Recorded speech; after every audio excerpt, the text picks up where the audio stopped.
beautiful cottage, but he only got to enjoy it for about 3 seasons, and then he came into some health issues and he had to sell the cottage. He sold it to Edwin and Sarah Gould. Edwin and Sarah Gould were a young couple. They had 2 little boys, Eddie Jr. and Frank, and they loved coming down to Jekyll.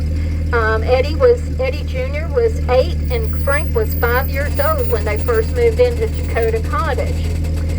Sadly, when Eddie Jr. was 22, before he went into business with his dad, he came down to hunt on the island and he was killed in a hunting accident here. When that happened, his mother, Sarah, just couldn't stand the thoughts of coming back. So she had the cottage boarded up. Y'all see the deer over there? Yeah, I see it here. She had the cottage boarded up, and she just never came back. After a few years, the club had to have it torn down because it had such disrepair. Now, next up is Hollybourne Cottage. Hollybourne is the only tabby-style cottage in the club compound. It was built by Charles Stewart Maurice. He was a world-famous bridge builder, architect, and engineer, and he was fascinated with the old Horton house that was made out of tabby. So he built his cottage out of tabby. He also built his cottage like his bridges. This cottage has bridge trusses in the attic that support the second and third floors, and then 19 bridge pillars in the basement that support that first floor.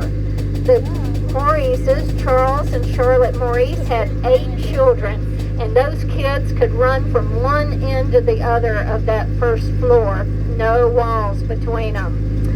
It's a beautiful cottage. The Maurice family joined the club at the inception of the club in 1886, and they were the last members standing when the state of Georgia took over the island. They spent almost 50 Christmases here at Hollybourne Cottage.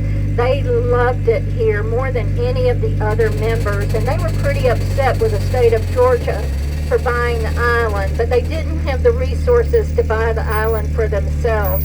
So the state of Georgia told them they had to leave.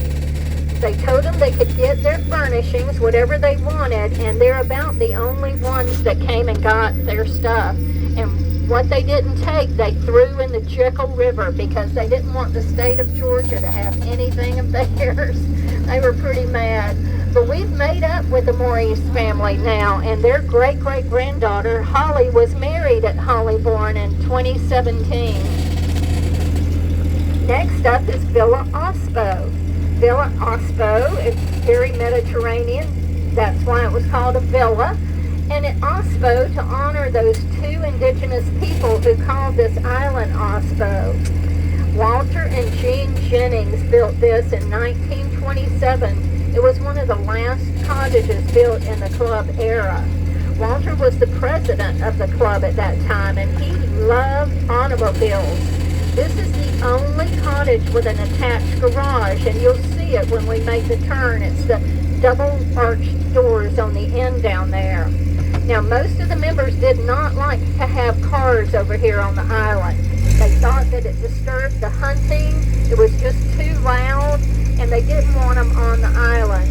But Walter was the president of the club, and I guess he got his way because he would bring his car over by barge every time he came.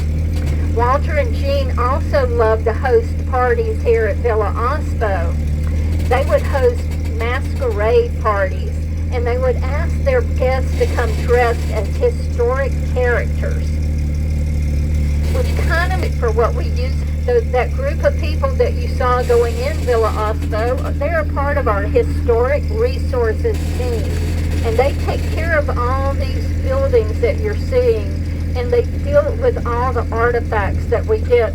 Some of the families that used to live here will continue to send artifacts to the museum, and that team is responsible for all that. We also use Villa Ospo for events like weddings.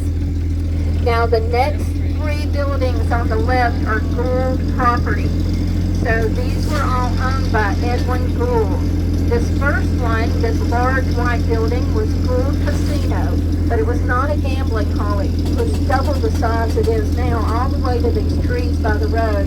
It was a playhouse for Eddie Jr. and Frank when they were little boys. They had an indoor tennis court, a bowling alley, an indoor shooting range, a soda fountain, a theater, a gymnasium, locker rooms. You know, I'm sure you all have that too. This was used as a music event in the 1970s. Now, this next one up is the very last cottage built in the club era in 1928. It was built by Frank Gould, the younger brother of Eddie Jr.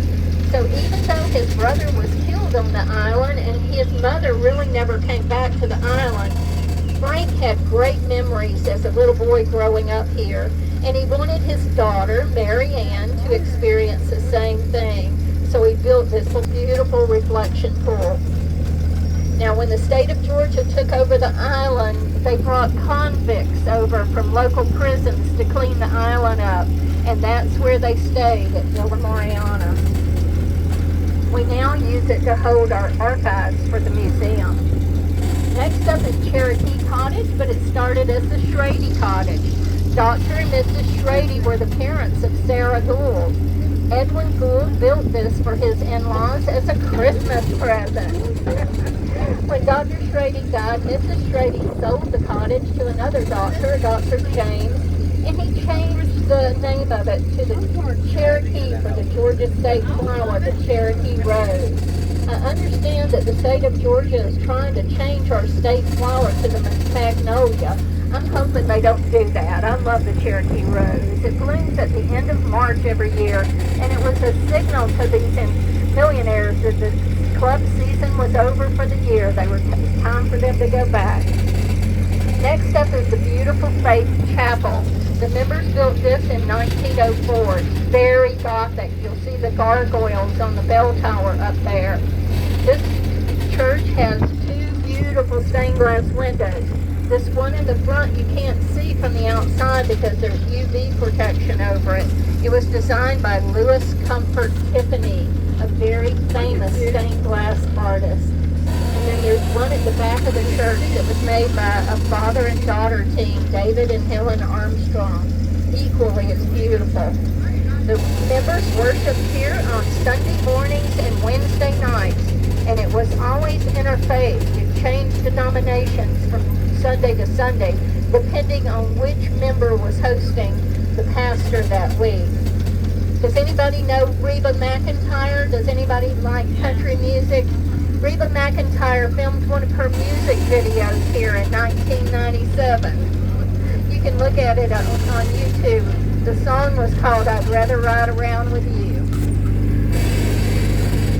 Now we're about to turn on Schoolhouse Lane.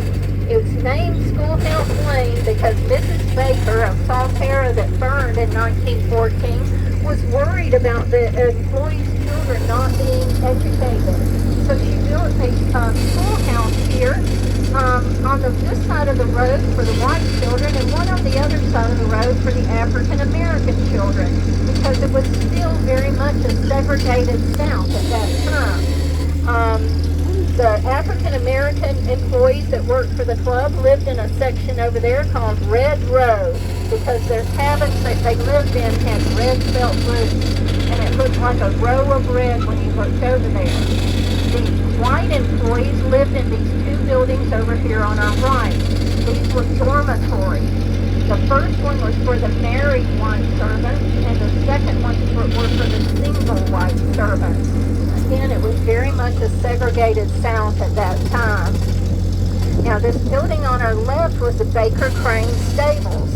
Mr. Baker of Salterra that burned wanted his horses and his hunting dogs a little closer to his cottage than the big stable, so he built this. But on Friday nights, the employees would clean out that bottom floor and they would hold dances in here.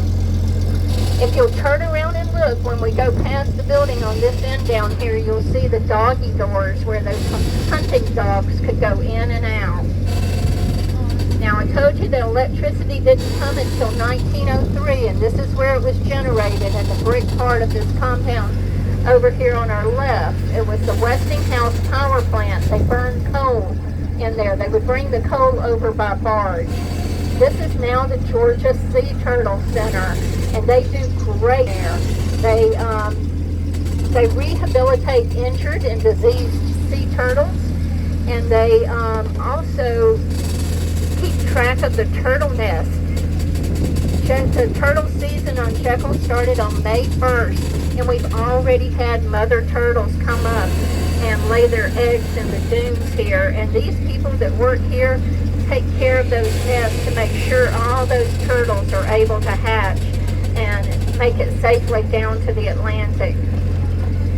Now, that's the service had everything they needed over here. They had a dairy farm, they had vegetable gardens, they had all kinds of things over here that took care of them while they were here for the season. It was kind of like a little kingdom over here. So how did the kingdom fall? Well, over time, the younger generation lost interest in Jekyll, and they started deeding the cottages that their grandparents and parents owned back to the club. And the membership really started dropping. But really, the nail in the coffin was for World War II. In 1942, German U-boats were spotted off the coast of Georgia, and they fired shots into some merchant ships out there. So this island was evacuated, and a military post was set up on the island. But after the war, the members could have returned to the island, but very few of the servants came back. They had found better jobs through the military. So by 1947, the island had really fallen into disrepair. There weren't enough servants to take care of it, and the membership was really low. So our governor, M.E. Thompson, he approached the members to buy the island. They refused his first offer, but he did a little digging, and he found they had not been paying their taxes. So through the court and through condemnation hearings in eminent domain, he was able to acquire the island for $675,000, which is kind of a sad way for a Gilded Age to end. But hey, we had a state park for all, not just for the wealthy. But not for all, because in 1947 it was still very much a segregated South. So the African Americans who lived here on the island had to leave the island. But they protested to the governor, and he at the southern end, they built a community there, a hotel, and a very famous nightclub called the Dolphin Club. And they would bring down famous entertainers like B.B. King, Clarence Carter, Percy Sledge, and they would entertain there. In 1964, segregation ended, and Jekyll became one of the very first integrated state parks on the eastern seaboard. In 1954, they built the causeway for cars to come over. Now, our governor had a lot of opposition buying this island. A lot of people thought he was going to run the state of Georgia in the ground buying this island. So he set this state park up to be self-funding, which is kind of good because we're not tied to the Georgia budget. But we also don't get any funding from the state of Georgia. We rely on good people like you and two wonderful organizations to help us keep all this up. But he did mandate that this state park can only be developed by 35%. So the 65% that you see that's been left natural will stay like this for a very long time. I hope y'all learned something, and I hope you enjoyed your trip great time, and I hope you'll come back with your families and enjoy it even more. Thank you. Thank you. Alright guys, that's the end of the video. Subscribe.